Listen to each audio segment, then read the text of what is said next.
hello to those. So that is the second day of this 3-day seminar. What I want to do is to give a little summary somehow of what we did yesterday. It's, I think it's useful for everyone, but it's also useful for me to rethink in the evening or in the morning or say what I said yesterday and how can I just sum it up quickly. So yesterday, if you remember, we started with presenting very briefly the two preparatory texts that I had shared with you. And I wanted to use those texts, not so much because there was a lot of wisdom in them, but because they offer two very different perspectives on how to tackle the problem of the environment. The two articles, one was fairly ancient, it was from the 70s, and the other one was from the 2013, I think, or something like this. But the first one by someone called Norman Lamb, which was very well known, very well respected rabbinic voice. I used it because he offered a purely apologetic view of Judaism and the environment. And I thought that was really not useful, in the sense that we're not here to do apologetics of our own tradition and to say, look how great we are, and here are the quotes to show how concerned the Bible or the rabbis have always been. But I think this article had the strength of, first of all, giving sources, which are important, that's always good to have, but also because it's very symptomatic of a lot of what we see in often the kind of religious discourse. And I'm sure it's the same in the church as it is in the synagogue, as it were, that somehow you ask people to talk about the environment and they're going to bring you the quotes to show that this is how those are the quotes to show the respect that we have for the environment. So the apologetic angle to me was not an interesting one, but because it's very often found, then I thought, okay, that's one thing to present. The other article, I just wanted to use two passages that I had cited in this article, because I wanted to show the kind of the opposite, if you want, the opposite attitude, not apologetic, but somehow pointing to what I call some elements of resistance to the question of the environment. The first resistance was based on a verse from Deuteronomy, and I'm not going to go back to it, but it was to say Judaism is mostly concerned with human life and not so much with the planet as such, and not other kinds of life, not so much animal life. It's not that it's absent, it is present, of course, in Judaism, but the main concern is human life and not so much the surrounding of it. So I call that a point of resistance, because I think that it's important to show that when we try to use the religious tradition to illustrate a problem that is a contemporary problem, that is not so much present in the biblical text or in the rabbinic text, then we need to use the religious tradition smartly. And the way to use the religious tradition smartly is to see how the religious thinking can help us think beyond the obvious. That's why I call them sort of points of resistance. So the first one was this one.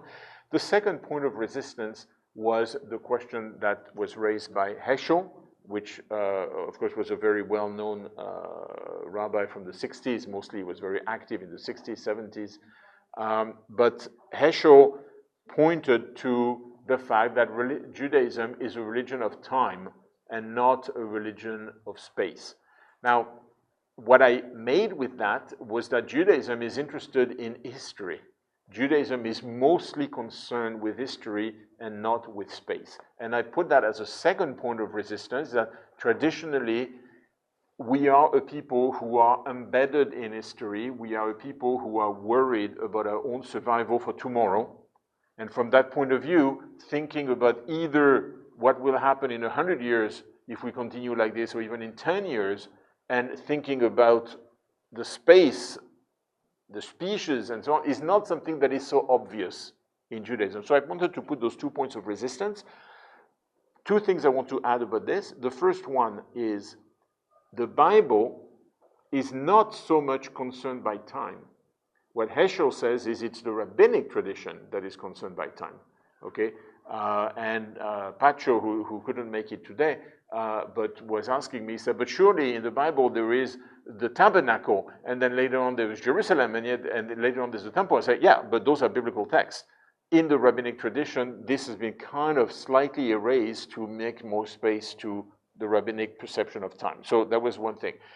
The more general topic here is that points of resistance to me are interesting because I'm always thinking of this quote from Paul Celan, okay, the German Jewish poets from after the war.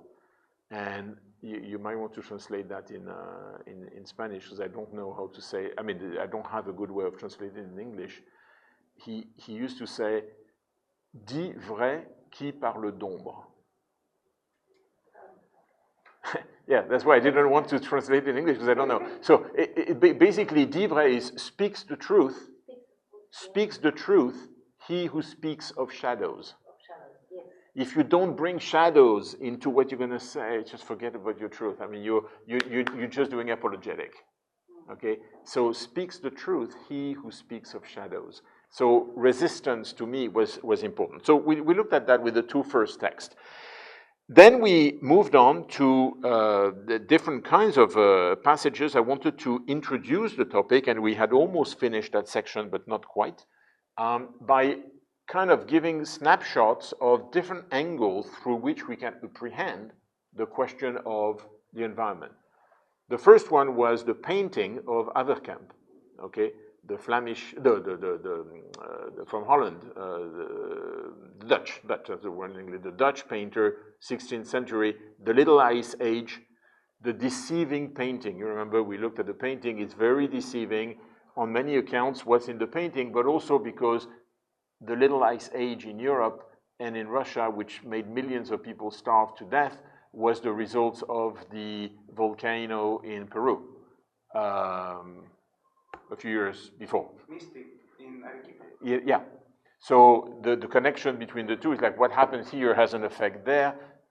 Things are misleading because what happens here, the consequences were not as bad as what happened there because of that. So there was lots of kind of misleading deceptive nature of the environmental questions. And I took the example of saying, you stand in Paris in winter and it's kind of nice and you can sit at a coffee shop, which you couldn't do when I was a kid. Nobody complains about global warming because it's great, you know? So according to where you are, the effect is not the same. So we looked at the deceptive nature. Then we looked at a Hasidic story that was quoted by Elie Wiesel about how to face disaster. And that was a question of narrative, okay? The point was, in facing a disaster, where is the place of the narrative? And the point I was trying to make is that we talk about the environment in terms of measurement. Everything is measured. The plastic, the temperature, the rising sea levels, it's all measured.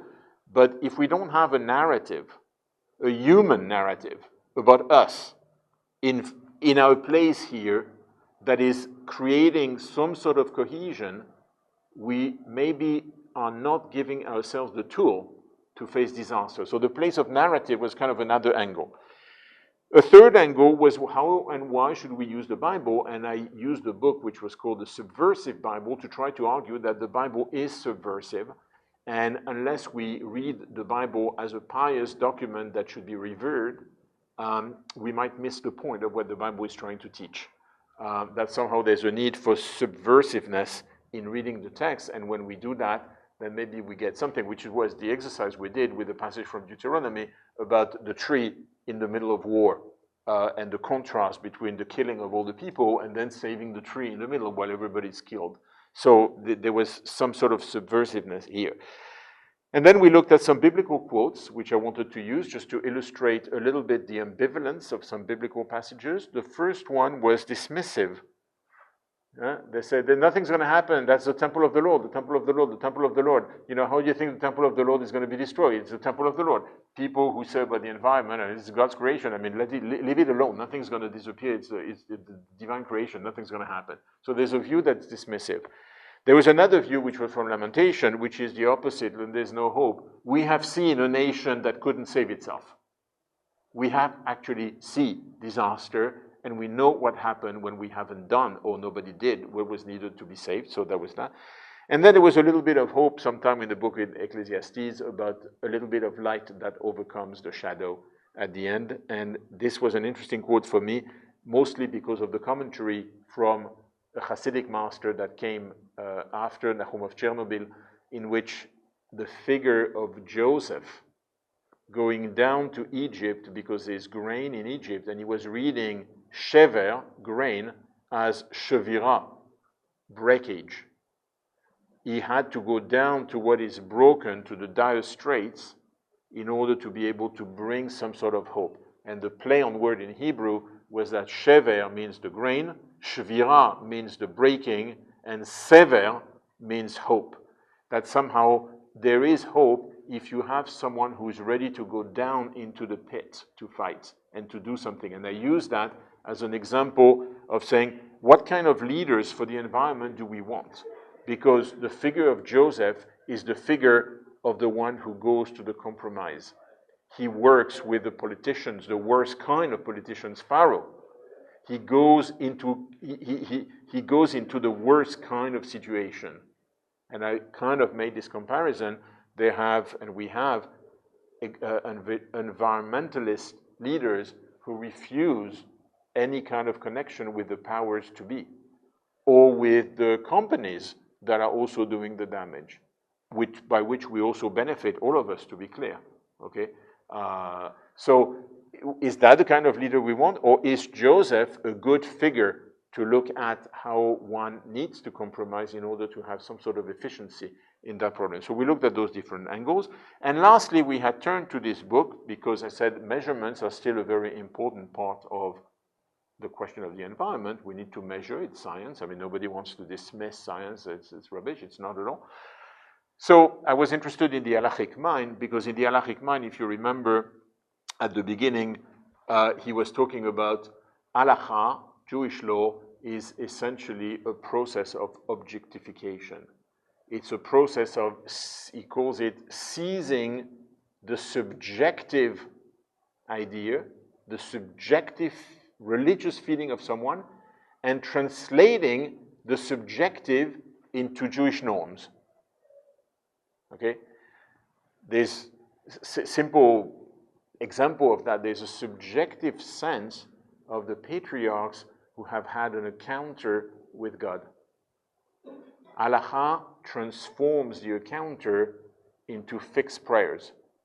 When, how long, what words, what happens if you miss the words and you have to restart or not restart. I mean, all sorts of measurements. Things are to be measured. There's plenty of examples. So I thought that this kind of an interesting take, in the sense that it offers a vision in which there is a religious values to measurements. And that's what I was interested in. And you remember at the end, I'm going to use this wonderful tool that Sheila gave me here. Listen, it's just so great. I've never had that before. The books of halakha is replete with, he's citing Galileo, triangles, circles, and squares, which is true. Halakha is all about measurements. So we stopped there, and I said I will restart here because the next passage is actually really, really interesting and difficult. So, and I think, Véronique, you might have more insight into this than me, in the sense that it's going to start here on the philosopher of religion, which is not so much my field, to be honest. I'm more on the rabbinic side purely. But here is what he says. He's trying to make a case about how halakha really functions. So I'm going to try to explain that and to see, is there a way we can relate that dynamic to the case of the environment, okay? Which clearly he's not talking about. You know, this is really pure extrapolation, okay? So the philosopher of religion, he has, in his regressive movement from objectivity to subjectivity, should not undertake the explanation of religious norms by antecedents, for there is no causal continuity in the passage from one to the other. So what he is up to is to say there is a view that religious religious teachings, religious value are kind of objective value, and the philosopher of religion is not satisfied by this apparent objective reality. He's going to search what is the subjective human experience, which as a cause then create what religion calls the subjective norm. Okay, so he said this is what they do. Then he continues, he said the subjective correlate does not interpret an objective commandment. The reconstruction method is recommended, but it cannot generate a causal explanation of religion. And he adds, so he says, we do need to work the nature of the relationship between the objective and the subjective, but not in the way the philosophers of religion have done. This is not how it works in halakha. And I think the next line that will stop after the next line says it all. At this point, many philosophers have blundered. The curse of the why followed them relentlessly. So in other words, what he's saying is, if you have an objective religious teaching, or what religion would call an objective religious teaching, the philosopher of religion is going to search what's the subjective reality on which it is based. And he said, because it's based on this, then the religion has made it into this normative reality. Soloveitchik says, actually, it's more complex, because halakha is objectification, but it's not objective. It's objectification in the sense that it's a measurement. It's, okay, so things are measured. And he says it's the attempt to seize the subjective experience and to turn it into norms. But once you've turned it into norms, so you have a movement from the subjective to objective. Once you've turned it into norms and you know how to do things, the question is, does the how, and forget about the why, the question is not why the objective was created, is that since the objective norms exist, how the objective norms are reshaping my subjective experience. So it's a kind of, so that's why he said, the philosophers are stuck because they're on the why. And Judaism is not on the why here. Judaism is on the how. Okay? So let me give you a practical example, and then I'll turn it back to the question of the environment. Is that, I don't know if I've managed to kind of explain that in some sort of clear terms. Okay? Yeah, more or less? Okay. So I give you one example. If I take Shabbat, okay? If I take Shabbat. So Shabbat is the day of rest. Okay? Friday night, Saturday night, the day of rest. The day of rest that is supposed to make me experience a subjective contact between God's creation and the day of rest in the creation, or with the Exodus from Egypt, because the day of Shabbat is related to both, the rabbi translate that subjective experience into norms. This is what I'm not able to do. This is not what I'm not allowed to do. If I'm allowed to do that, how much can I do? And so on and so on and so forth. Okay, how much can I walk? How far can I walk? And why can't I walk further than that? If I can carry, I can carry this bottle of here from there, but I can't move outside the room. And so all sorts of norms. So that's the how. Now that I have experienced the how, there's something that happens to me that, in theory, I can't explain, which is how does the how makes me perceive the notion of time differently. If Shabbat is about time, as we've said with Heschel, for example, yesterday, if it's a religion of time and the value of time is important, how are my practical measurements of how I relate to time in that example, how is the how going to shape a different understanding of what is time that I would not get if I didn't have the practicality of how. So it's not that the how makes me understand why I'm doing it, because then we're back into the why. It's how the how of Shabbat makes me think of time in a way that is different than the one who does not have the tools to experience the how. And it's true. The practice of the how reshapes your understanding of what is anything.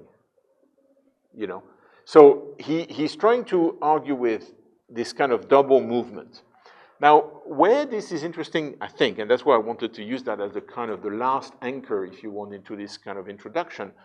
I mean, which is introduction is a bit of a silly word because I mean we spend 3 hours doing the introduction, so it's kind of more than an introduction.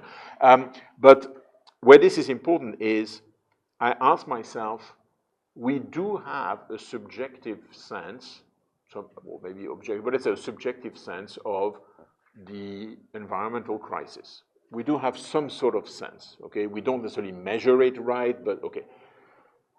What is the how of that subjective sentiment? How is it translated? For most of us, it's going to be translated by 2 or 3 things, which I'm sure you have at the university, or maybe not, the dustbins, like the different trash. Okay, so that's one of the things where we have been told everywhere in the world that this is what you need to be, this is what you do. You know, you can't just put everything in one, and this is what is requested of the individual, kind of the minimalist. So that's a how, okay? We might be told that you don't use that, okay? So there are plenty of places where they say you don't have plastic bottle because there's the plastic amount of things and so on, so let's not have plastic bottles and so on and so forth. So, you know, there's a certain number of hows. You know, there's things about maybe hows about the cars. I mean, I don't know here, but certainly in Europe, like people trying to pool cars together so you don't have to use too many cars and those sort of things. How are those help me to understand better my initial subjective perception? Because if I want to tackle the crisis, I need to have a proper and deep understanding of what that crisis is. So narrative was one way of doing it. What's the narrative that we have? But the how is another way. And the truth is, the only how we have about the dustbin maybe doesn't do the job. And I'm not talking about not doing the job for the purpose of the environment per se. I'm just saying it doesn't do the job to make me deeply aware. Maybe this how is not sufficiently thought through to be able to have an impact on my subjective understanding of the environmental crisis. That's what I'm trying to say. So the halacha, from that point of view, by having this double movement and saying the how has to be thought through very carefully so that it has an effect back on the person. And if we miss the how and we get it wrong, the effect is minimal. And it doesn't help us to take into account and to really, really act, as it were. Okay? So I wanted to finish that text because it's, again, a different perspective, an halachic perspective into the problem. Is that okay? Yeah? Any questions so far? No? No? Okay. Right. Okay. So that's finishing this bit. And what I want to do is I'm going to erase this one so I know exactly where I am. And I'm going to stay with Soloveitchik, but I'm going to enter now a different part of the problematic, which is the one I call the human dominion in question. And I said that in the very introduction.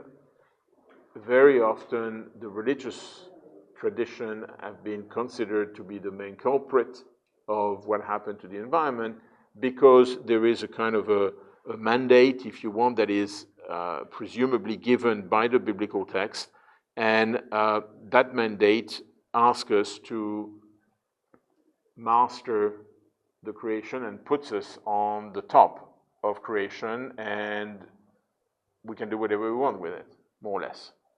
So the human dominion, the anthropocentric perception, is certainly a religious bias that we have. Do we need to remove, or can we remove the anthropocentric perception of where we stand towards a more ecologically aware sort of sense of our place. So the question of the human dominion is an important one. And I want to start, I'll put it on the screen here, I'll take through just a few of the biblical texts here. Of course, it's from the book of Genesis. I'm starting with Genesis 1, 26, 27. You have it here, and we'll turn to sort of etching just after that. But then God said, let us make man in our image, it's so well known, after our likeness, and let them have dominion. Okay, so that's the word, of course. Dominion over the fish of the sea, over the birds of the heaven, over the livestock, and over all the earth, and over every creeping thing that creeps on the earth. So God created man in his own image. In the image of God, he created them, and he created them. So this is the first story of creation that we know. The second text I want to look at, so just keep this one in mind, Genesis 2, and the one I want to look at is Genesis 2:15. Here it is. 2:15, and the Lord God took man and put him in the Garden of Eden to work it and to keep it. We have a bit of a mediation here between there is the keeping that is there, but essentially to work it so that I can benefit from whatever is there. And we have a little bit later in the text, in Genesis 9, we have in the story of Noah, it's 9:1-3, you'll see it here, and God blessed Noah and his son and said to them, be fruitful, multiply, fill the earth. Another perception of the mandate, okay? After the flood, here's the mandate to fill the earth, so it's all ours, we can go wherever we want. The fear of you, and here it's very precise, the fear of you and the dread of you shall be upon every beast of the earth and upon every bird of the heaven, upon everything that creeps on the ground, and all the fish of the sea. Into your hand they are delivered. So total dominion here. I mean, it's really, really no question. Every moving thing that lives shall be food for you. You can do anything. And as I gave you the green plants, I give you everything. You can't have a more problematic mandate of dominion than the one about Noah, which in many ways is more important than the one about Adam, because since there was the flood in between, our humanity is more descendant of Noah than of Adam as such. So keep that in the background of what we're talking about. From there, the same Soloveitchik that wrote about the Halacha, okay, is now writing about this creation story and the question of the dominion. Again, he's not addressing the ecological crisis, but we can read it with an eye on the ecological crisis and see what do we make of that. So I'm going to put some pages here. And he's talking about Adam, the passage that we've quoted. What is Adam the first out to achieve? So Adam the first, Adam the second, because there are two stories of creation, he differentiates them like this. What is the objective towards which he insistently drives himself with enormous speed? What's Adam and everything that's followed from Adam? What is he up to? The objective, it is self-evident, can only be one, namely, that which God put up before him to be a man, to be himself. So the objective is what God told him to be the objective. Fill the earth and everything that follows that we've read. Adam the first wants to be human. He wants to discover his identity, which is bound up with his humanity. How does Adam find himself? So, okay, he's a conqueror, okay, but how does he do it? How does that work? And this is where it gets interesting. He works with a simple equation introduced by the psalmist, who proclaim the singularity and the unique station of man in nature. So there is a passage from the Psalm, in Psalm 8, in which we are told that man have a unique posture in creation, different from everything else. And he quotes it here. He says, "For you made him a little lower than angels, and you has crowned him with glory and honor," or dignity, according to how you translate the terms. So he said, man is an honorable being. In other words, man is a dignified being, and to be human means to live with dignity. So he's taking the phrase and he says, okay, I'm taking the text of the Bible seriously. I'm looking at what I have, and it talks about human being with dignity. However, this equation of two unknown quality requires further elaboration because, well, what's dignity?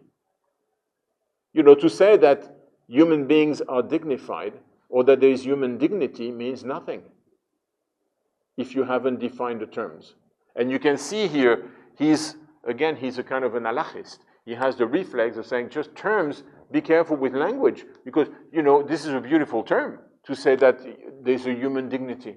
But if you don't have a definition of human dignity, just forget about it. This is just playing with words. Okay? What content do you bring into this? So there are two unknown qualities required for the elaboration. We must be ready to answer the question, what is dignity? And how it is to be realized. The answer we find again in the words of the psalmist to address himself to this obvious question and who termed man not only an honorable but also a glorious being, spelling out the essence of glory in unmistakable terms. And this is the following verse in the same psalm. Okay? You has made him to have dominion. So the first verse is, he is dignified. And the second verse is, you have made him to have dominions over the works of your hand. You has put all things under his feet. Very similar to what we've read in Genesis 9 about the story of Noah. Okay? He makes of that, in other words, dignity is equated by the psalmist with man's capability of dominating his environment and exercising control over it. Man acquires dignity through glory, through his majestic posture vis-a-vis the environment. It's rough. And I am not using the text just to say, well, see, Soloveitchik said it, so we have to clap Soloveitchik and say this is what it is. We read Soloveitchik and we have to take something out of it, not necessarily the letter of what he said. And we will continue reading a little bit more, maybe to make it more explicit. But he comes with an equation. He said there is a fundamental human equation. Human are dignified, glorified, and glory means dominion. He said, this is what I have from the text that are, for me, important, say Soloveitchik. Now, we know that the problem we have with the environment is the question of dominion. So what kind of question does that imply us to raise if we are concerned about this mandate to have dominion? Because there's a question that now comes if we extrapolate for the topic that is our subject. If we're not happy with that, which we're allowed to be, but we can't completely dismiss it because there's something in there that you can't dismiss. And that is, you need an equation. You might not like this one, but then give me another one. Find another equation.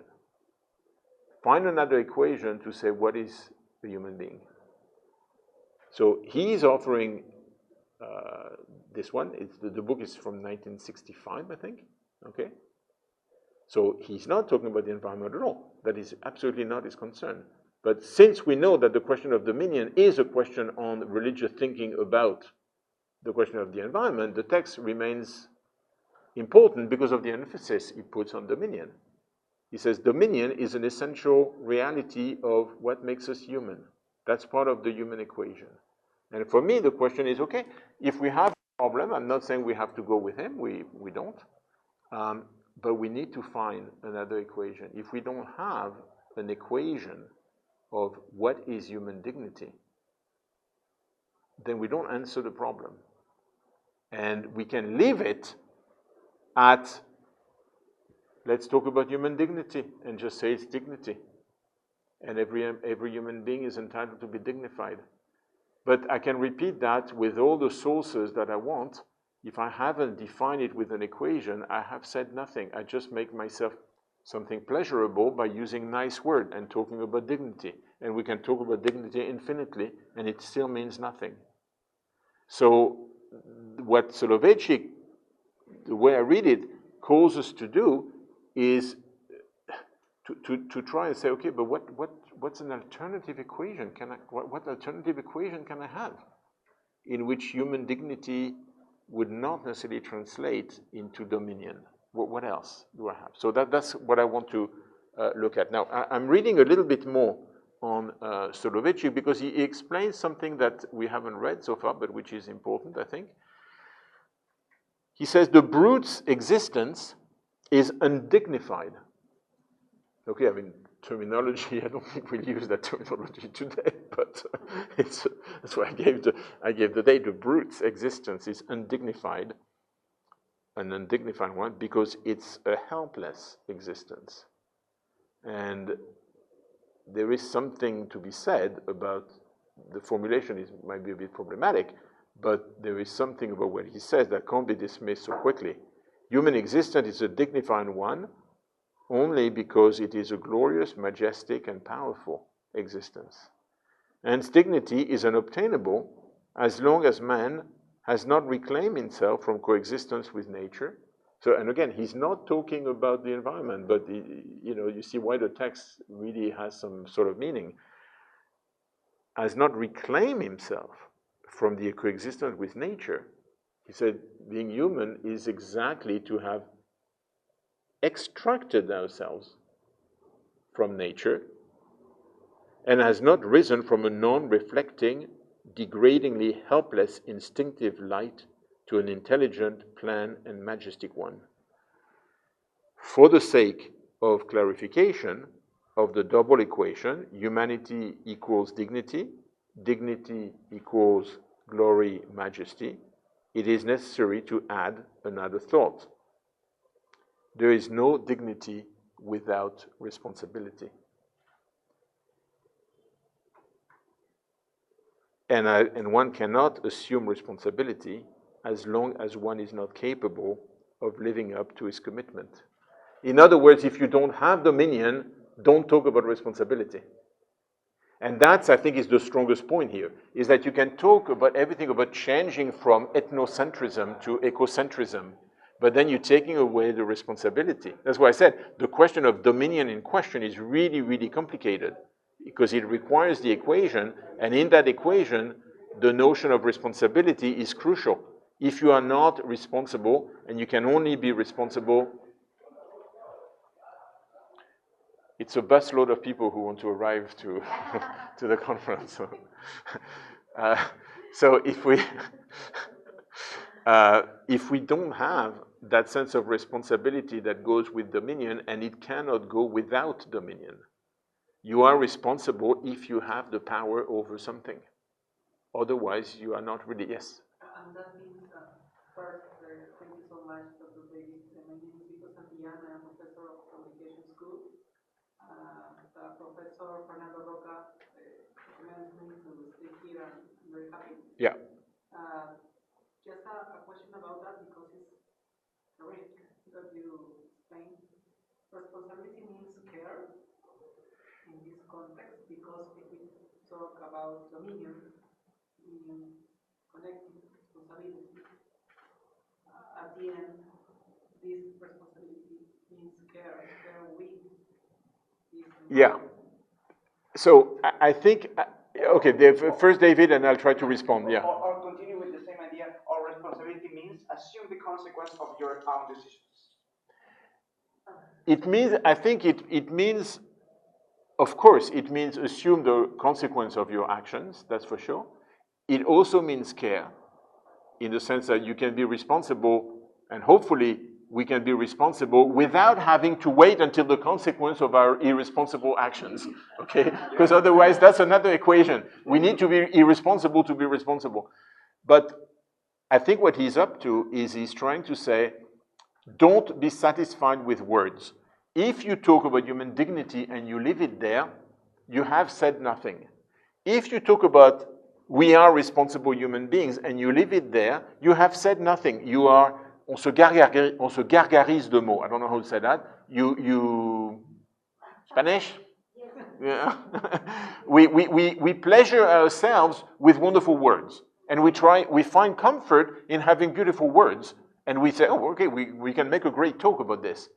But is there a responsibility that is unrelated to power? So he says dominion is a necessity for responsibility, which then becomes a necessity also for care. But you wouldn't have care if you don't have dominion and if you don't have responsibility. So there are plenty of people who say, we are just one of, in the biosphere, in the environment, we are just, we just one of. Stop being ethnocentric. But ceasing to be ethnocentric can become an immense human problem, existential problem. There's something that doesn't work anymore. Now, you see, he's going to just add another level to this, but I'll still put it because he's a beautiful writer, because there are some ideas here. There is no dignity without responsibility, so that we read, and a little bit of this. Where am I? There is no dignity, and one cannot assume responsibility as long as he is not capable of living up to his commitment. That's what we read. So here, only when man raises to the height of freedom of action and creation of mind does he begin to implement the mandate of a dignified responsibility. So he puts the two. He says, you know, it's now a dignified responsibility entrusted to him by his maker. Dignity of man expressing itself in the awareness of being responsible and of being capable of discharging his responsibility cannot be realized as long as he has not gained mastery over his environment. Okay? For life in bondage, to instantiate elemental force is a non-responsible and hence an undignified affair. If you don't have the power to extract yourself from the rule of nature, according to Soloveitchik, you don't show dominion and you can't show responsibility. If you don't have responsibility, you don't even have care at the end. Okay? Man of old could not fight disease. Okay? He could and succumbed in multiples to yellow fever or any other plague with degrading helplessness, could not lay claim to dignity. There was nothing dignified in the fact that before we invented all the medicine and extracted ourselves from the rule of nature, we were dying. I mean, we still die of all sorts of things. But he's saying, don't tell me that you don't think that this is more dignified to have the medicine. It is more dignified. But in order to do that, you have to extract yourself, and you have to have mastery over all sorts of things. Only the man who builds hospital, discovers therapeutic technique, and saves life is blessed with dignity. Men of the 17th and 18th centuries who needed, I don't know why exactly he's talking about that, but it's kind of an interesting example, who needed several days to travel from Boston to New York was less dignified than the modern man who attempts to conquer space, board a plane at New York airport at midnight, takes several hours later, and ends in London. The brute is helpless and therefore not dignified. Civilized man has gained limited control of nature and becomes in certain aspect the master, and with the mastery he has attained dignity as well, and so on and so forth. Okay? So he takes all sorts of examples to try to say there is a romantic view that is not about ethnocentrism. But once you've passed the romantic perception, this is actually not what it's about.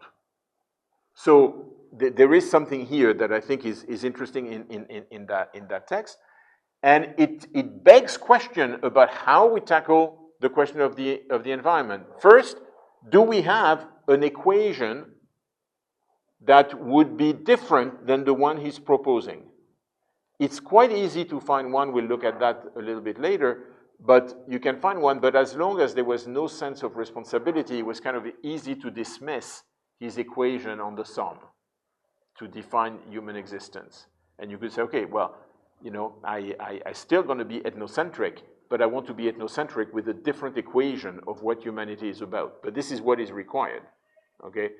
Once the question of responsibility comes in, it's a little bit more complicated, because removing ourselves from the position of dominion, whatever the environmental crisis, removing ourselves from the position of dominion removes ourselves from responsibility. And that is not, according to Soloveitchik, that is not an option. So they are certainly here, again, I'm adding the shadows, and that I was talking about in the introduction. It's a lot of shadows, not a lot of solution, but a lot of shadows. Is that okay for the Soloveitchik text? Are you okay with that? Yeah? Véronique?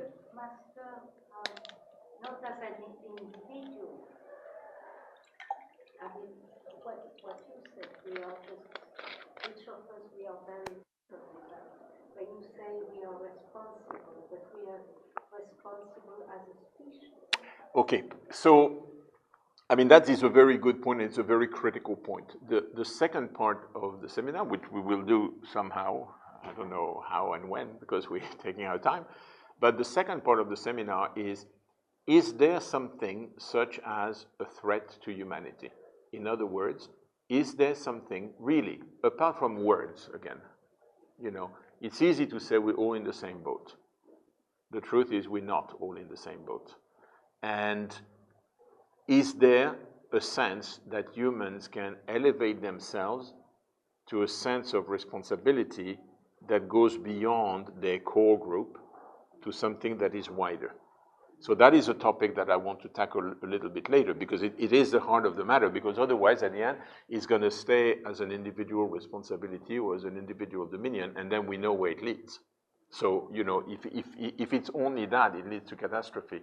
But it's too easy to assume without a critical gaze that we can have a global vision such as a global threat that requires a global response. And the question here is, if we do that, what is it that we lose? What is it that we lose? There's something that we lose. So we'll see that a little bit later. Okay, right. So I'm turning to a different text now. I'll put it here. Oh no, that's not the one I wanted. That's my copy. Why did I put my copy here? Hold on, let me just get this. I'll see the document from the Vatican in a minute. Human dominion in question. I think it's this one. Yeah, here it is. Sorry, I knew that I had a clean copy of the text. Nachmanides is a commentator from Spain, Middle Age. He wrote a commentator on the whole of the Torah, and on the more than that, and he sometimes was a bit of a Kabbalist as well. And he's talking about a verse which is Leviticus 19, verse 2. And in Leviticus 19, verse 2, it says, I'll put it on the screen so we have it. We have a quick look before. I think it's useful. So Leviticus 19, and let's go verse 1 and 2. So, and the Lord spoke to Moses saying, that's verse 1, and the one I'm interested in is this one. Speak to the congregation of the people and say to them, you shall be holy. Okay, so this is another kind of mandate. It's not a mandate of dominion, it's a mandate of holiness. Leviticus 19 is known as the Holiness Code, and there's a whole list of things that needs to be done. And what Nachmanides attempts to do is he's trying to argue with a commentator that came just before him, which is called Rashi, which was a French, very well-known French commentator who was also commented on the whole Torah. And very often, Rashi, one generation before, and Nachmanides have this kind of game between them, though they never met, but in writing, as it were, with manuscript, like Rashi, there's a great reverence for Rashi, but at the same time, Nachmanides very often disagree with Rashi. And so what he does is he starts his commentary and he said, the great master has said so-and-so, and he quotes Rashi, and he said, but I think it's rubbish. And let me say what I think this is about. So this is where it goes about holiness. And I'm using this text because there is here, I think, the possibility, if you want, of a different equation or a different element in the equation of human dignity that could be defined maybe differently than just dominion. which includes responsibility, but in a different way. So, chapter 19, sorry for this long introduction to it, but otherwise it's incomprehensible. Chapter 19 comes after chapter 18. Okay. Chapter 18, so far, so good. Okay. In chapter 18, you have all the sexual forbidden relationships. Okay.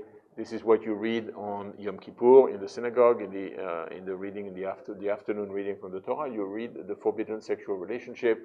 You know, you should not do this, you should not do that, not with this one, not with that one. There's a whole list of things. And then comes chapter 19, you should be holy. So he says, abstain from the forbidden sexual relationship. Is that big enough? Maybe, yeah.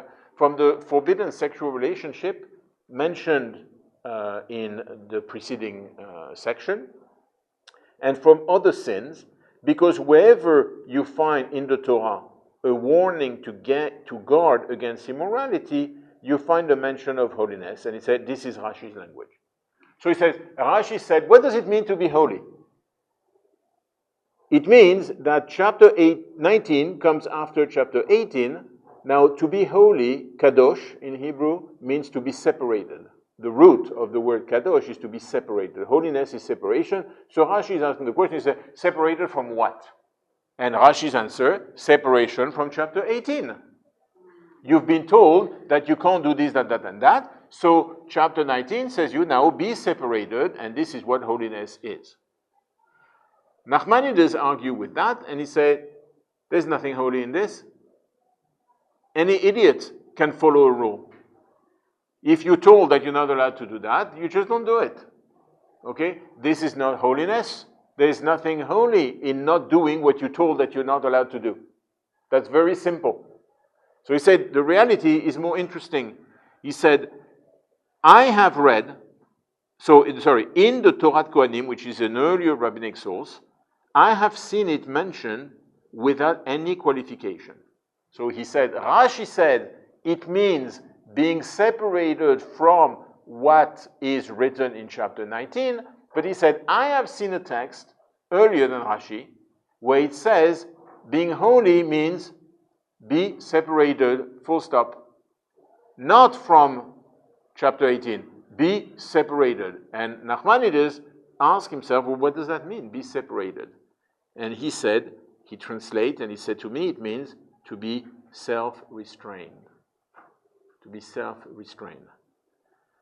He gives some examples. Similarly, the rabbi stood there, and you shall sanctify yourself and be holy, for I am holy. Just as I am holy, so you should be holy. Just as I am pure, you should be pure. And in my opinion, this abstinence does not refer only to control motion, to the control mentioned throughout the Talmud, which confers upon those who practice it the name of the Pharisees, the Perushim, the one who are separated from self-indulgence, as will be explained, or those who practice self-restraint. The meaning thereof is as follows. The Torah has admonished us against immorality and forbidden foods, but the Torah has also permitted sexual intercourse between man and his wife and the eating of a certain meat and wine. And if so, a man of desire could consider it to be a permission to passionately addicted to sexual intercourse with his wife or with many wives, and be among the winebearers, among the gluttonous, eaters of flesh, and speak freely all profanities, since this prohibition has not been expressly mentioned in the Torah, and thus he will become a sordid person with the permissibility of the Torah. So he said, what is holy, I'm just summarizing the point, what is holy is not to separate from what is forbidden. There's nothing holy in this. What is holy is to separate in self-moderation from what is permitted. Dominion is permitted. The question is self-restraint. How do we achieve self-restraint from what is permitted? Wine is permitted within limits, which are not mentioned. And that's why it's holy. If it was mentioned, it would become an halachic norm, and you would exactly know. Halakha would have told you this is how much. And that's good. Sometimes it needs to tell. But what is holy is when it's not written. So in a way, I'm using this because this text offers maybe a bit of another perspective, if you want, into what could be something about another equation, another value in the equation. It's not just glory, dominion, responsibility, but there is also self-restraint within the permissible. So the dominion would fall into that category. A dominion with a self-restraint to a certain degree. So the text of Soloveitchik doesn't need to lead to its own extreme of full dominion, as we have seen in Genesis 9 when we looked at the story of Noah, for example, where here it's very, very black and white on how far you can go. You can do anything, and all the creatures should be afraid of you. You are the master of you're the king of the castle, and you can do everything you want. So there are other ways, if you want to look at to look at that. Is that okay with the text of Nachmanides? Okay. Now I'm closing this one, and I'm opening this one because I think it's an interesting comparison, moving outside of the field of Judaism to the Vatican. Okay. A very well-known thing, because of course human dignity is a very well-known. I mean, it's a topic that cannot be avoided. But I was struck by something in the text here, which is in the paragraph that I put here, the paragraph of fundamental clarification. Where is that? Yeah, section 7 and 8. I don't know if you can read here. I'll make it a little bit bigger if I can. That's a bit too much.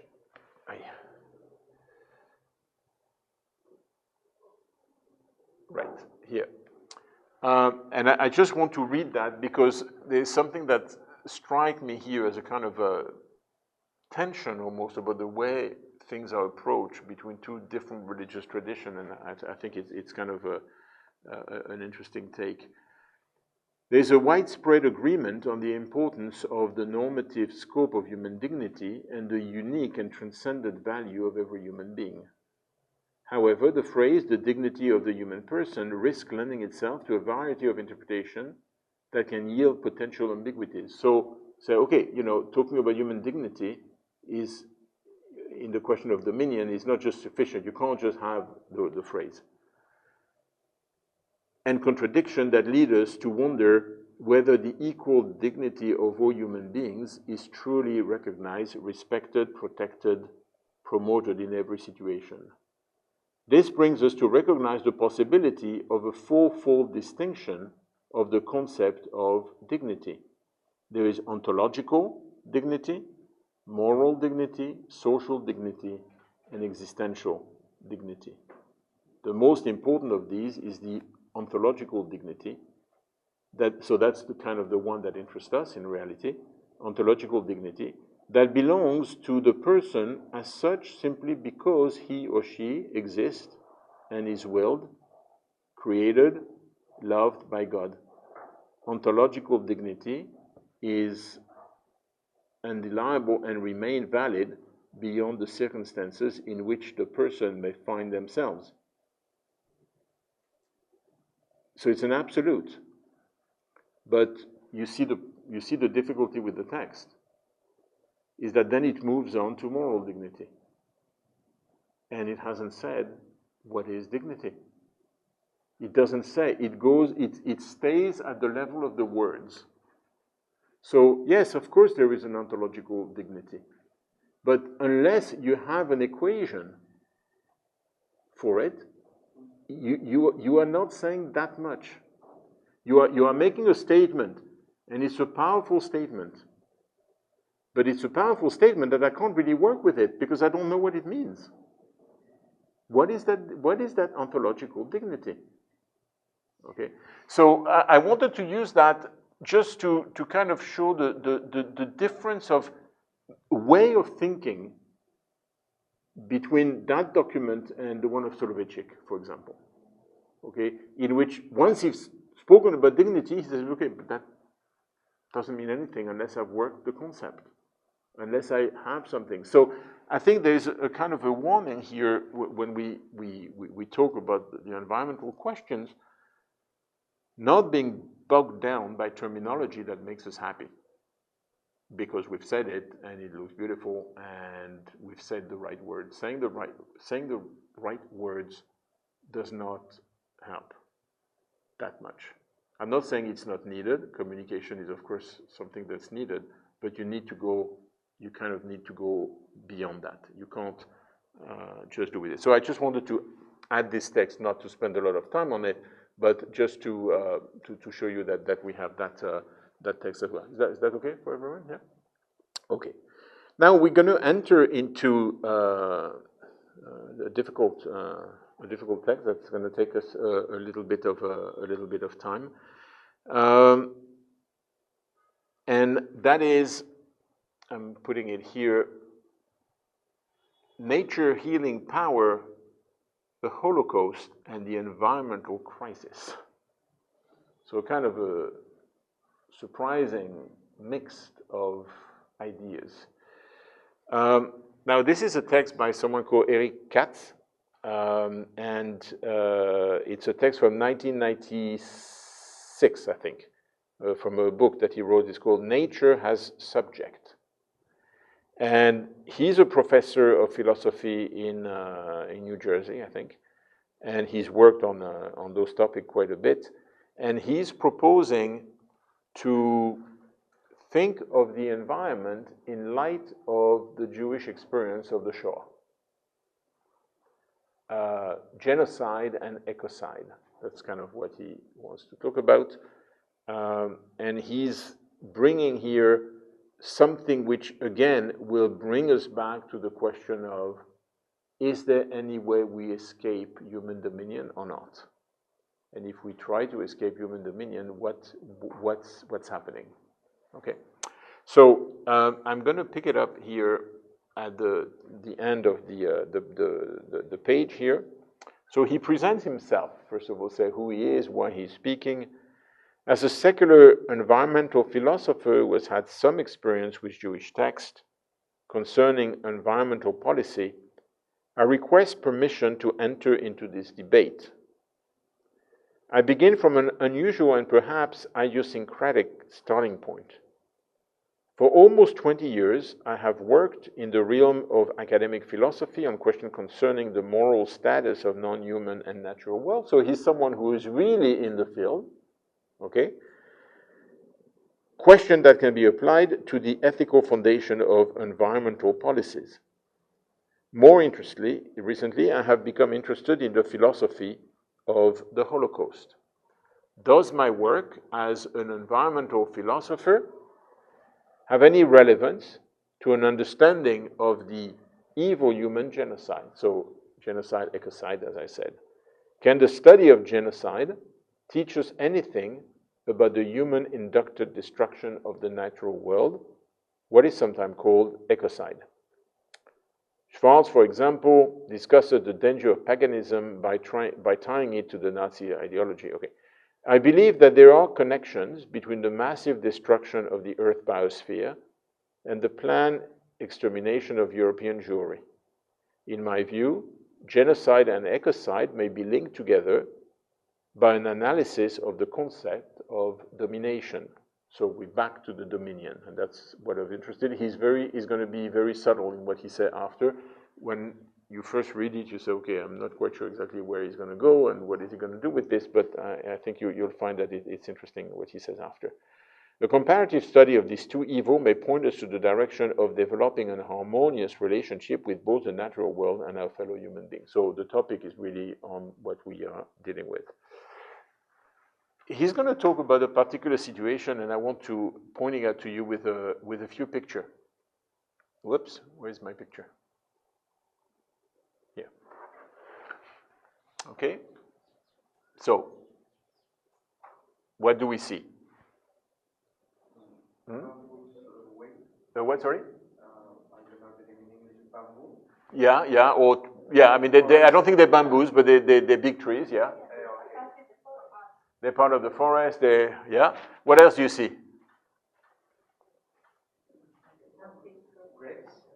Graves. A graveyard.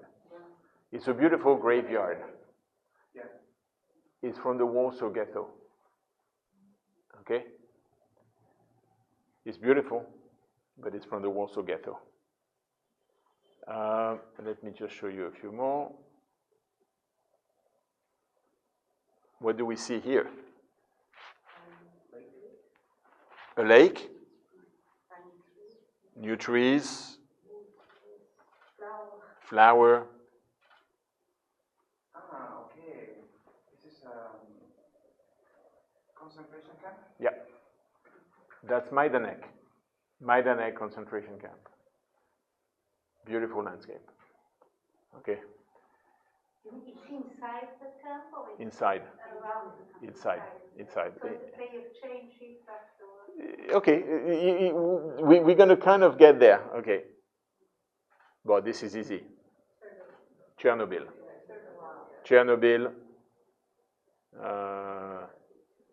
Another one, Chernobyl.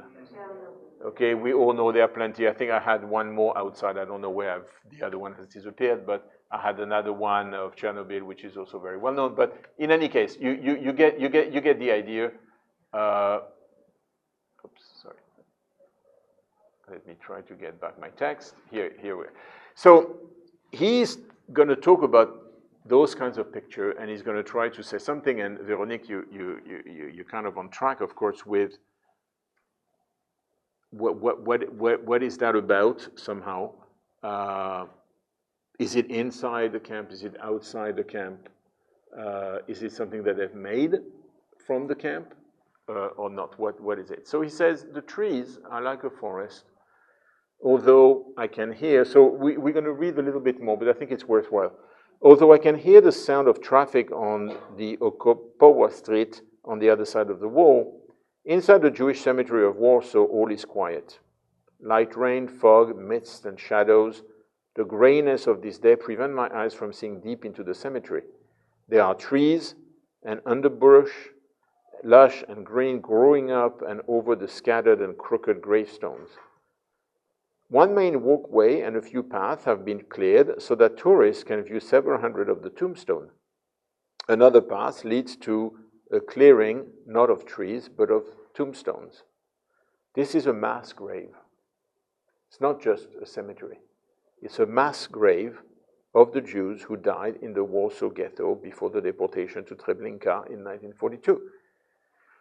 The mass grave appeared as a meadow under a canopy of tree. The rear is ringed by gravestone, but the center of the clearing is covered with grass. Dozens of the outside candles, like memorial candles, flicker, remaining lit despite the dampness of the light rain. The beauty of this mass grave surprises and shocks me. And that's the thing, okay? There is this kind of colliding reality that's kind of unbearable. It's beautiful and it's terrifying. And what's terrifying is that it's beautiful. So there is something about that. Here is the reification of irony. The cemetery, a monument to the destructive hatred of the Nazi Holocaust, is extraordinarily beautiful. Filled with a vibrant, unchecked growth of trees and other vegetation, the cemetery demonstrates the power of nature to reassess itself in the midst of human destruction and human evil. The power of nature to reassess itself in the midst of human destruction and human evil. If we were to kind of rephrase that, what would we say about the power of nature?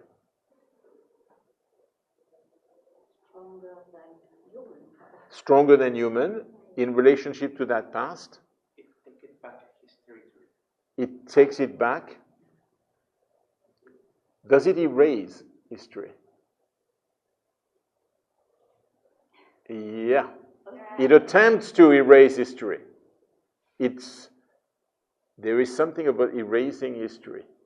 There's something, and you see where he's going to go. He's going to go into the direction of nature can be imperialistic because it imposes itself on human history. Now, of course, he's talking human as a subject. That's why I mentioned the title of the book. I mean, of course, it can be a very controversial topic in itself. But nature dominion erase human history. And when we were saying we have to be very careful because attempting to remove human dominion from the equation by saying we shouldn't be ethnocentric gives you an alternative, which is, so what are we going to be? You know, there is another one out there that's going to erase who you are, and that eraser is terrifying. The fact that Majdanek is a beautiful meadow with a lake and a little flower in the middle is awful. Okay, sites of destruction should be sites of destruction. There shouldn't be beautiful forests. But would we go as far as to say nature's healing power? Does nature erase history, or does nature heals or heal history? It depends. It's hard. I mean, it's a, you know, so, but you see why it becomes an interesting text, because somehow he presents you the flip side of the coin. And he's asking us, and that's what he will do at the end of the text, he's asking the reader to say, I'm presenting you nature's imperialism. Now you understood that, understand yours. You know, so it's just like, and he comes with some sort of conclusion at the end with this. So I'm moving on a little bit in the text, if you allow me. The Majdanek camp, at the towards the one paragraph before the end, the Majdanek camp is also too beautiful. The green grass of the parade ground suggests a college campus, not a site of slave labor and mass execution.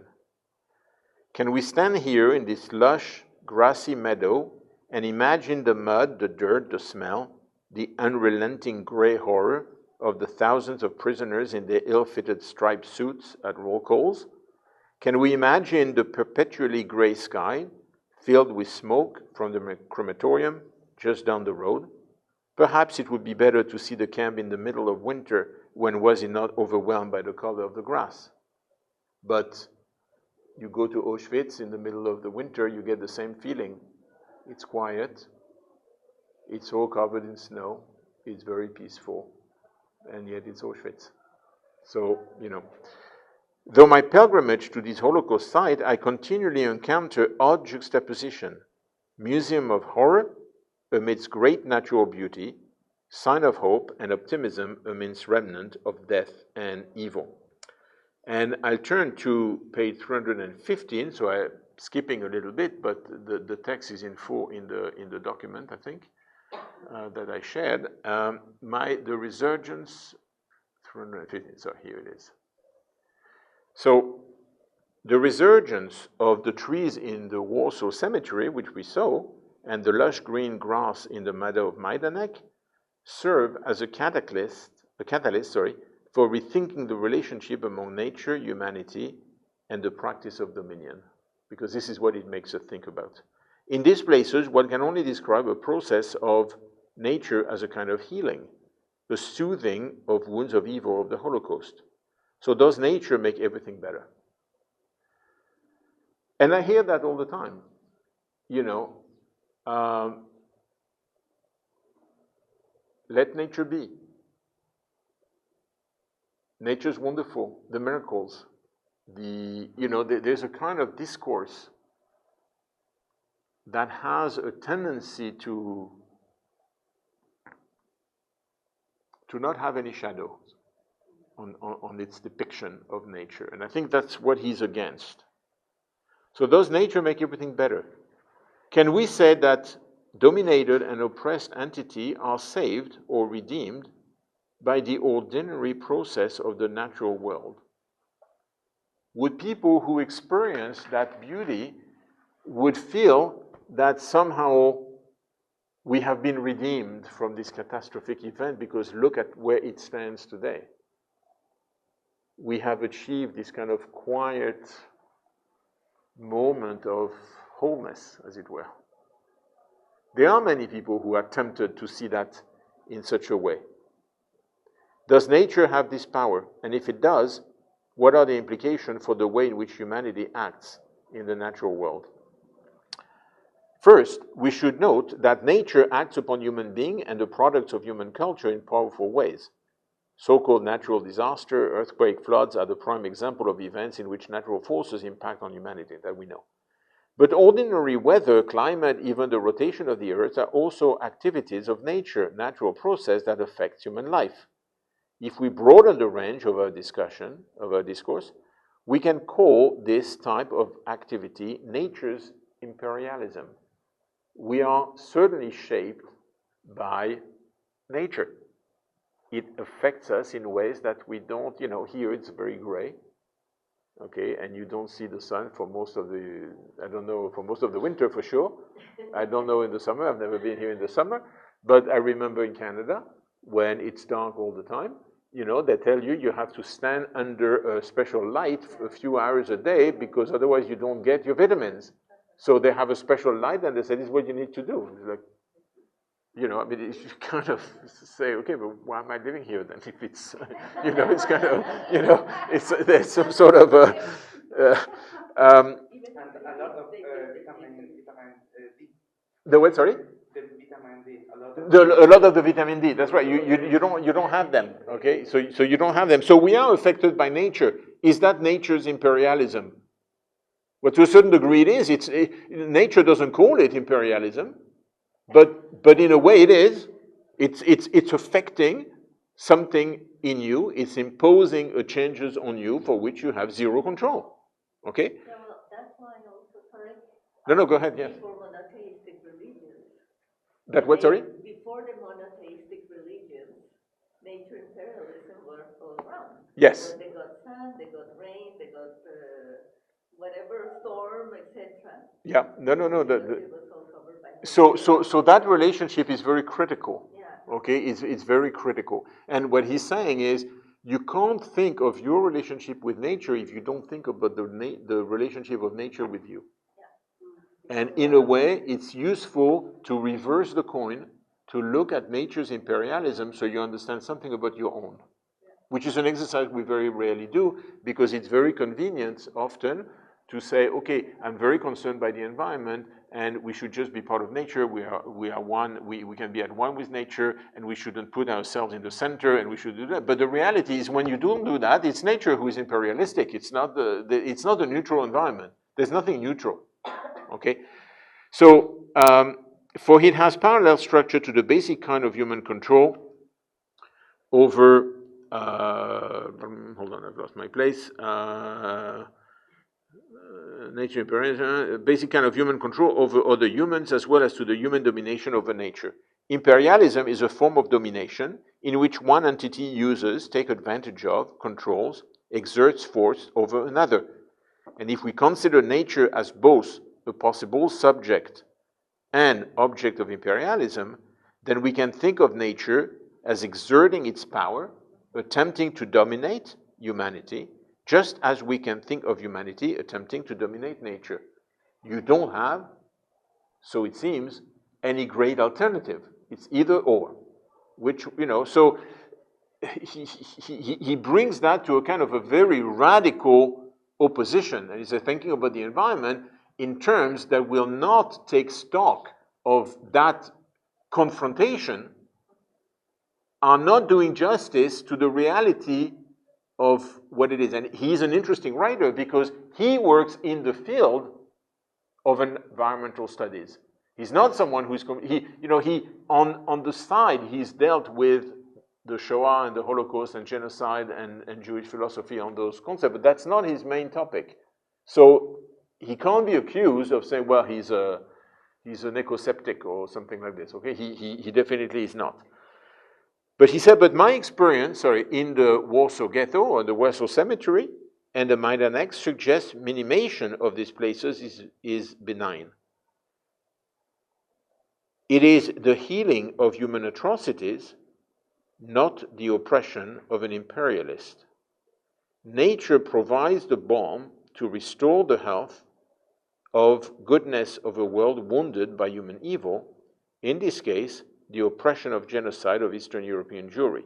And he's asking, is this an appropriate way to apprehend and to interpret the experience of that place? He said, I did get some sort of feeling of nature's healing, but is that a proper way to interpret what I have sensed? Okay, so I'm turning over and yes, please, Veronique. When those texts were written, and I know you don't get into history, but when Genesis, the Bible, was written, we were not in the same position. I mean, we were not in a position of dominion, and we as a human species. As we are today, no. No, we were not. No, it's true, but... So it was nature imperialism, in a way. I mean, sure, yeah. As human beings, we were fighting even against, there were lions in Israel. Sure. No, for sure.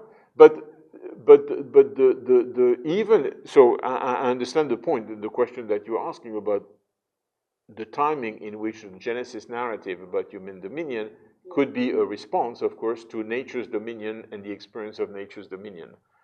But is that still not true?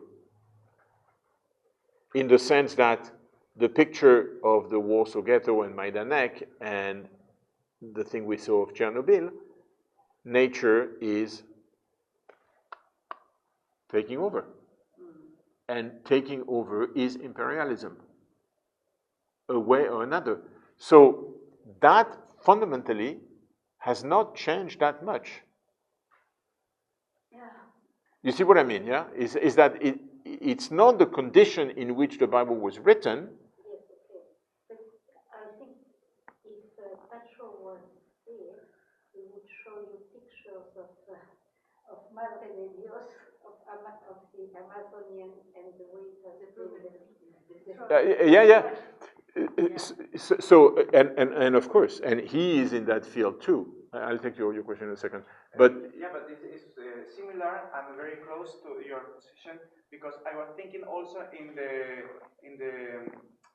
Amazonian tribal way of life, because you don't need the drugstores, because the nature is your drugstore, and you can take everything around you, because all the environment, if you are careful and you don't die because of the crocodile, for example, or many other things. you will have a good, high quality of life, because you have covered all your needs in the environment around you, if you have the wisdom to use it correctly. That's true. I mean, you definitely. So two things. First of all, clearly you can see the picture, and I'm sure Pacho would happily show us the picture of destruction.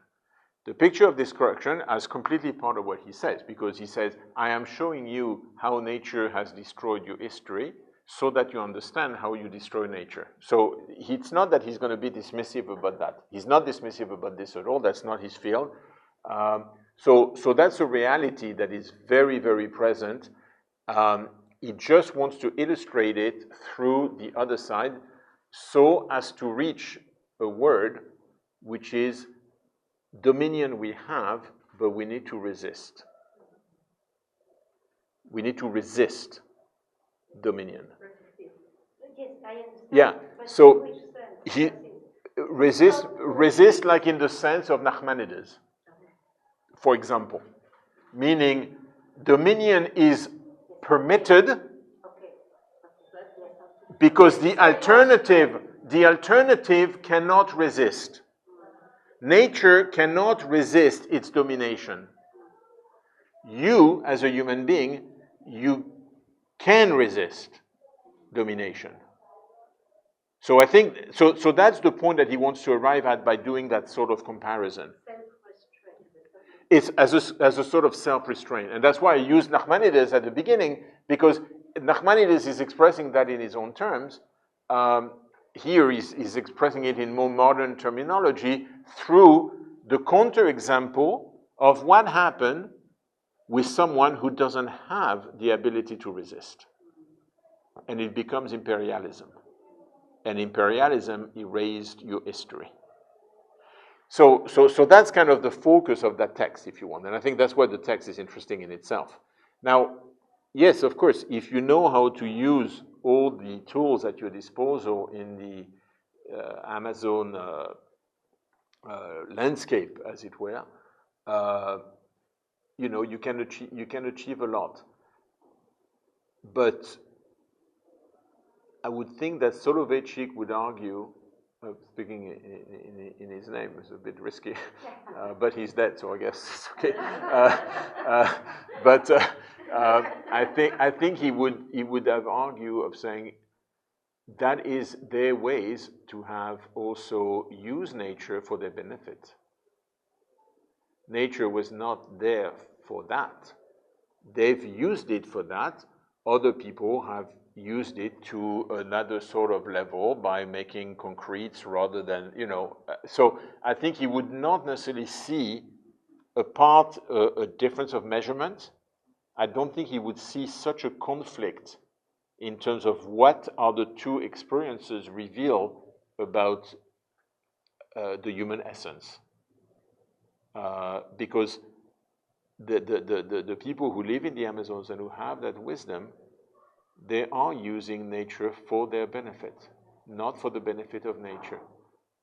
And of course, one of the element that comes into the equation, which we will see in the next the next kind of topic, is that it also depends how many you are,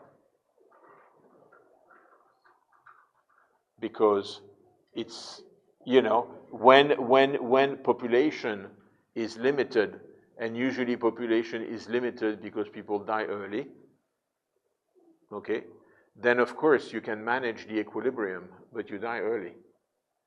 If population increases, it's because people don't die as early, then you go into another kind of trouble. And that's why I was saying at the beginning, using the verse from Deuteronomy, and the question of the resistance and the shadows, which is, there is a cost to the environmental tangent that you want to take. Because of course everybody knows to eat bio is better for the environment, and it's better for this, and it's better for that. But in the meantime, you have millions and millions and millions of people to feed. Now, of course, if you don't pay any attention to anything, you end up not being able to feed anyone. You know, so I'm not arguing for kind of 100%. But you can't take out of the equation of saying we shouldn't do this and we shouldn't do that, because if you do this or you do that, then people lose their job, okay? People are not fed. So you know, so that's why, for me, the whole question is to bring those shadows into it and to say, to think outside of those shadows is not truth. It's a dogmatic, maybe comfortable posture. But in the meantime, you have people to feed in big cities. They are here. You know, you have 15 million or 12 million people in Lima. People need to be fed. And they are not going to be fed if you don't have additional product that are going to ensure that the crops are a little bigger and that it lasts a little bit longer, and so on and so forth. Those are human realities. So you can't just dismiss that and take it out of the equation. That's why, this is why it is so complicated, of course. So in a smaller environment, which doesn't have a population problem, but if it doesn't have a population problem, it's because, as I said, people on the whole die for all sorts of reasons, either childbirth, or they die early, or disease that are not controlled, and so on and so forth. Otherwise, population tend to increase. Then when you're outside of that bubble, then the equation becomes very complicated. But I think essentially it reveals the same thing about the human usage of nature for their own benefit, but in another sort of dimension. I'm just trying to keep time a little bit. I just want to read, let me just see here. Yeah, I'll just read the end of it because I think you kind of understood what the text is about and you have it, you can read it all by yourself. I will turn to page, hold on, where am I? I have lost it now. To understand, yeah, meaning, and it's on page 317. So it should be right here. Yeah. So when we looked at the process of nature and Holocaust sites, what we see is another example of nature's imperialism over humanity. It's the mirror image, so that's why he's doing it, the mirror image of the human destruction of the natural environment. Nature here acts without intention or design to erase the remnant of human evil. To speak in metaphor, nature imposes its vision on the world, on its human interpreters. But nature's vision is not our vision. And in this case, it does not express the meaning of the place we experience. Although the beauty of the trees in the cemetery cannot be denied, the meaning and value of the cemetery lies not in the trees, but in the historical significance of the Nazi plans to kill the Jews of Eastern Europe. We remain a people of history. You know, what Heschel had said, Judaism is a religion of history, and what makes the place meaningful to us is the history of that place, it's not the trees. Nature's reemergence at the Holocaust site is a form of domination, the domination of meaning. This is not even the physical domination, it's the domination of meaning.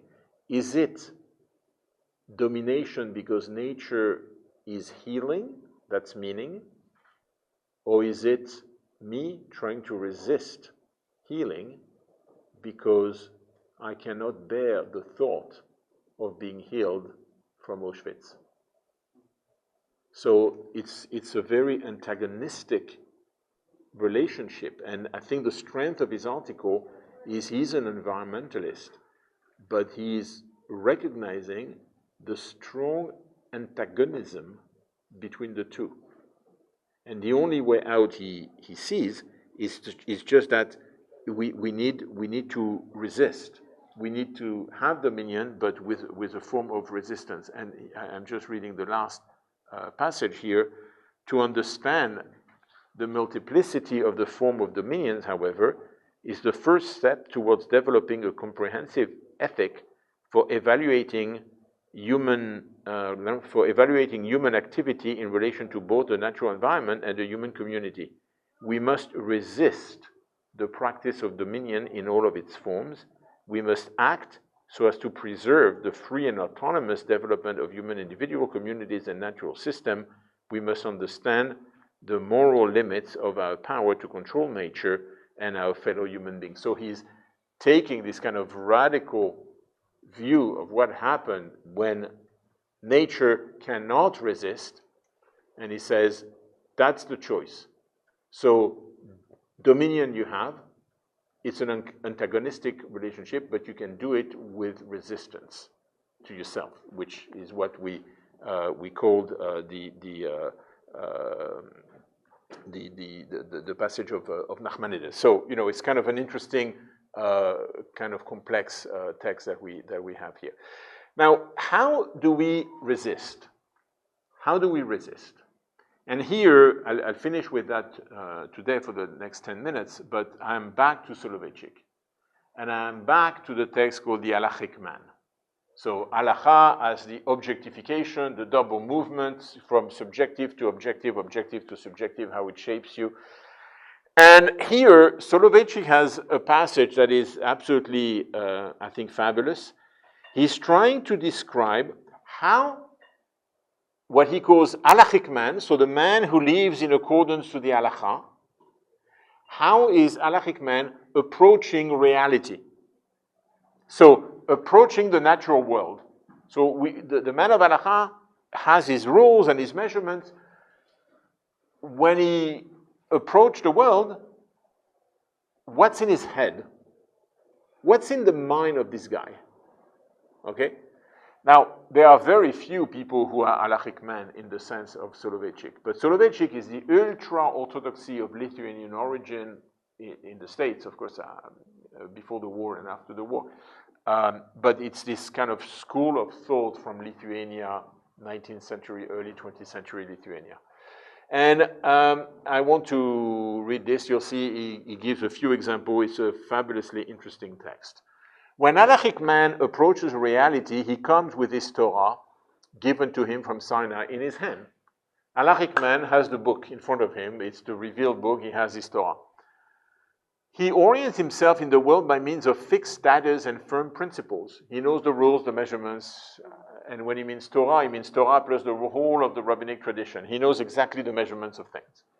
An entire corpus of precepts and laws guided him along the path leading to existence. Halachic man, well furnished with rules that he has, judgment, fundamental principle, draws near the world with an a priori relation.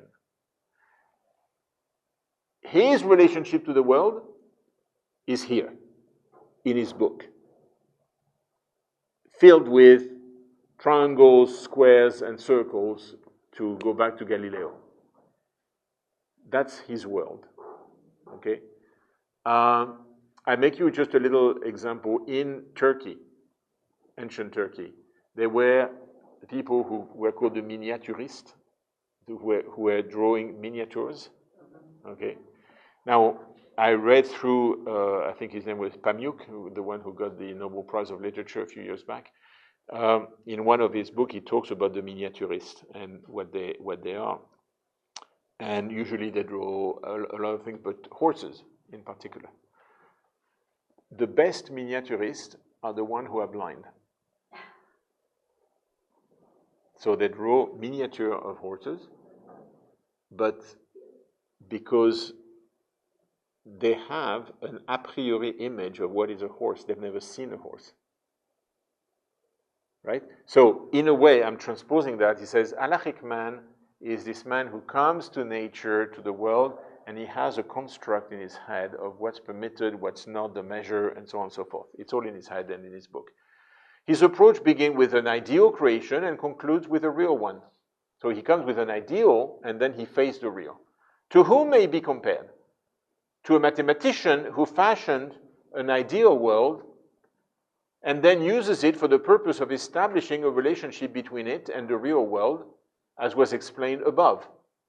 The essence of halacha, which was received from God, consists of creating an ideal world in recognizing the relationship between the ideal world and our concrete environment in all its visible manifestation and structure. And he's going to give an example, which is, I think, something that makes sense, and that we will see what it means for the environment as such. So he says here, there, when halachic man comes across a spring, so he walks in the Amazonas, and he sees, not a crocodile, but he sees a spring, a river,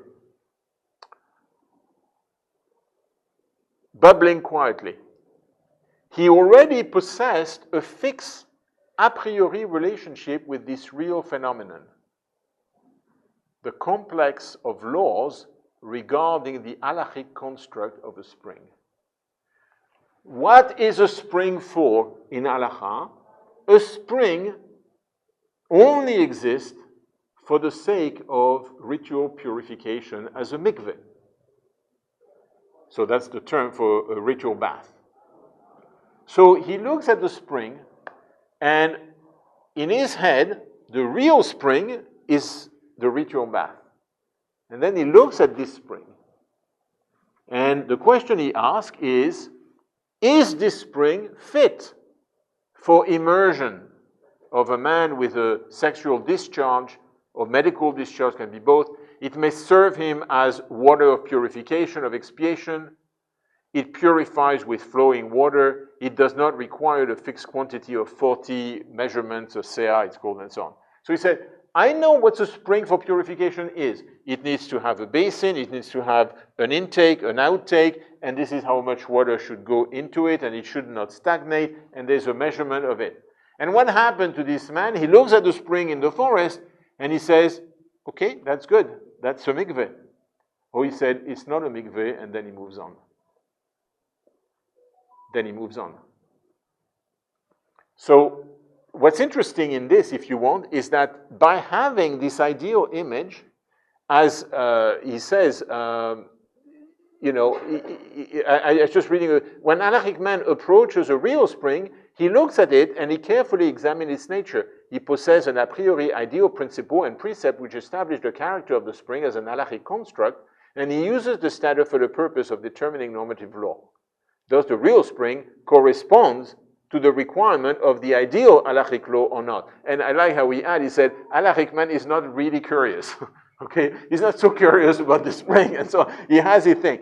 But what's interesting in this is what he attempts to say here, is that if it doesn't fit his ideal construct, he moves on, and he leaves nature alone. So, at the same time, it's an absence of curiosity. It's an ideological construction of what is a spring supposed to be. And if the two don't fit, you continue on your way until you find another one. So, how do we resist? Because this is why I'm bringing that text. You know, when Katz, the previous writer, is saying, nature has dominion over you, it doesn't resist, it is going to erase your history.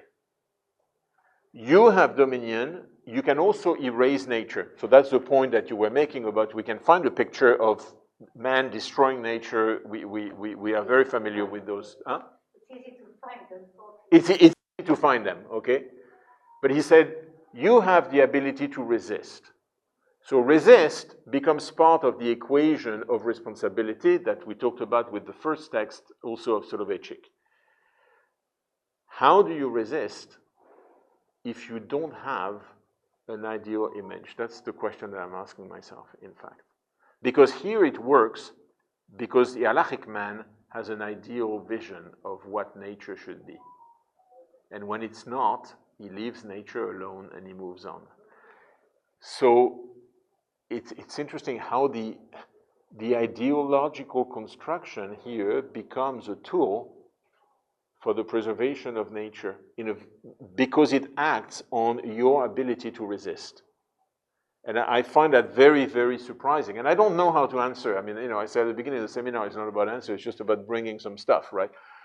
So I don't know more about that, but I'll just read you one little here. When the halachic man will stop with that, chances upon a mighty mountain, he utilized the measurement which determines, is it a private domain or is it not a private domain? Is the slope mount to attain the height of 10 handbreadth with a distance of 4 cubits? Those are the measurements for a private domain. When he sees trees, plants, and animals, he classifies them according to their species and genera, which are in his intellectual construction. Many laws depend upon the classification of the species. When a fruit is growing, halachic man measures the fruit with the standard of growth, of ripening that he possesses. Budding stage, early stage of ripening, formation of the fruit or leaves, and reaching 1/3 of complete ripeness. He gazes on colors, determine their quality, distinguish it between. So it's not that he doesn't observe. He observes, but he's not curious about what he observed. His curiosity is how does that relate to my intellectual construction? And if it doesn't, move on. And I'm just thinking that, you know, just as we spoke about narrative at the beginning, we said we tackle the environment through the question of measurements, usually in the scientific sphere. And the first Hasidic story was about what about tackling the issue through narrative? And then it was about how tackling the issue through a meaningful how that can be re-injected back into the subjectivity of the individual. And now we have this restraint, this resistance, and this resistance seems to require an ideological construction, an imaginary world. Do we need an imaginary world perfect in order to be able to, on occasions, when it doesn't fit, leave nature by itself? Now, Halacha here provides that path. I'm not sure this is something that can be adapted outside of Jewish norms, okay? But it's a kind of an interesting way to, I think, offer a little bit of perspective on this. So if it's okay with you, the time is always important as well, since we're talking about measurement, and in 5 seconds it's 6 o'clock, so I think we'll do that. We'll finish tomorrow with something what I call the focus on tikkun olam, like how do we repair once we've damaged. I think that is important too. And then we'll move to the next topic, which is there such a thing as a threat to humanity? And what's the price of thinking that there's a threat to humanity, if there is? And we know there is, but there's a price to pay when that is the case. So we'll look at that. Okay, thank you very much.